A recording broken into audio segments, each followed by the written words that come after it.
मोठी गर्दी आणि आता पोलिसांचाही कडेकोट बंदोबस्त आहे, कारण गर्दी मोठ्या प्रमाणात आहे।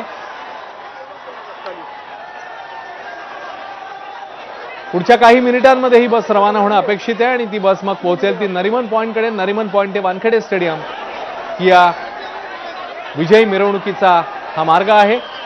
कसं नियोजन येत्या काही मिनिटांमध्ये करण्यात येते ते आपल्याला कळेलच। मात्र सध्या ही बस विमानतळ परिसरात आहे। विमानतळावरून ही बस घेऊन निघेल या प्लेयर्सना, ती पोहोचेल नरिमन पॉइंटकडे।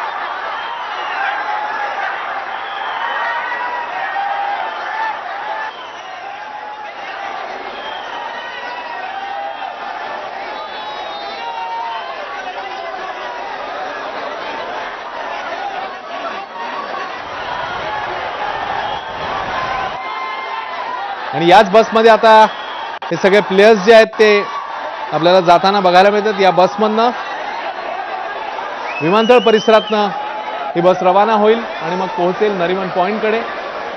ठिकठिकाणी गर्दी आहे, त्यामुळे जसं मगाशी आपल्याला कळलेलं होतं कदाचित मार्गामध्ये बदलही होऊ शकतो आणि पुढच्या काही मिनिटांमध्ये ती बस मग नरिमन पॉइंटवर पोहोचणं, तिकडे त्या परिसरात पोहोचणं, जिकडून एका दुसऱ्या बसवर ही मंडळी स्वार होतील आणि हा वर्ल्ड कप विश्वचषक घेऊन आपले खेळाडू परतलेले आहेत।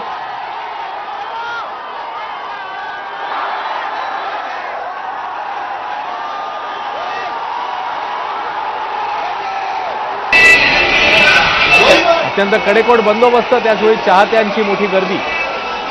या हार्दिक पांड्या आपल्याला या दृश्यांमध्ये दिसते। कॉंग्रॅच्युलेशन्स टीम इंडिया, फलक झळकतात। साहजिकच कामगिरीचं कौतुक करण्यात येते, पाठ थोपटण्यात येते। रोहित शर्मा एअरपोर्टमधनं बाहेर येतानाची ही दृश्य आहेत।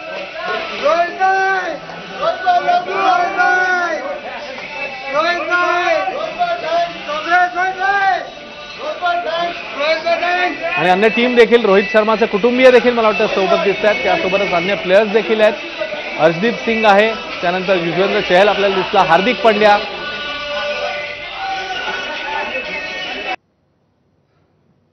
आणि या प्लेयर्सना घेऊन आता पोलीस आणि अन्य सुरक्षा यंत्रणा या बसपर्यंत पोहोचल्या। बसमधून आता ही टीम रवाना होते आणि ताजी अपडेट, बस निघालेली आहे, त्यामुळे विमानतळ परिसरात आता ही बस रवाना होते।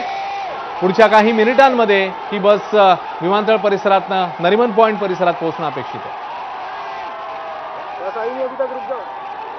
विजय, इकडे पोलीस आणि अन्य यंत्रणांना देखील आपल्याला सॅल्यूट करावा लागेल, कारण इतक्या गर्दीमधनं वाट काढत आणि ते पण या सगळ्या प्लेयर्सना पोहोचवायचं बसपर्यंत सुरक्षित आणि ही बस रवाना करायची, त्यांनाही आपल्याला सलाम करावा लागेल।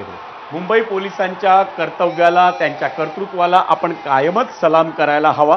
याचं कारण एवढ्या ताणतणावाखाली ही मंडळी जगत असतात। आपले प्रत्येक सण, आपले प्रत्येक उत्सव यावेळेला ही मंडळी काम करत असतात। आपण सणासुदीचा आनंद लुटत असतो, पण पोलिसांना मात्र ते कधीही शक्य होत नाही। त्यात अनेक राजकीय पक्षांच्या सभा, निवडणुका या सगळे कार्यक्रम लागून असतात आणि त्यात जेव्हा हा क्षण येतो की भारतीय संघ जेव्हा जग जिंकून 2020चा विश्वचषक जिंकून भारतात परत येतो, त्यावेळेला त्यांना किती जागरूक राहायला हवं असेल याचा विचार कर अश्विन। भारतीय संघातले 15 खेळाडू, त्यांचे कुटुंबीय, त्याच्याबरोबर सपोर्ट स्टाफ या सगळ्यांची सुरक्षा